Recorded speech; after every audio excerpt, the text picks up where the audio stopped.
उमेश कोल्हे हत्याकांड आठवतंय का?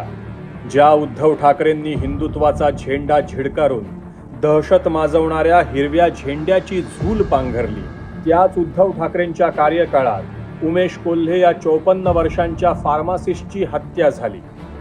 21 जून 2022 अमरावतीतील घंटाघर परिसर. भाजप प्रवक्त्या नुपूर शर्मा यांची एक पोस्ट उमेश कोल्हेंनी स्टेटसला ठेवली आणि मुस्लिम जमाव आक्रमक झाला. भर रात्रीतून सर तन से जुदाचे नारे लगावत युसुफ आणि त्याच्या 10 साथीदारांनी उमेश कोल्हेची हत्या केली. केवळ एका स्टेटस पायी हिंदू व्यक्तीची थेट हत्या करण्यापर्यंत मुस्लिमांची मजल जाते. कारण सरकारमध्ये होतं मुस्लिम धार्जिणं महाविकास आघाडी सरकार.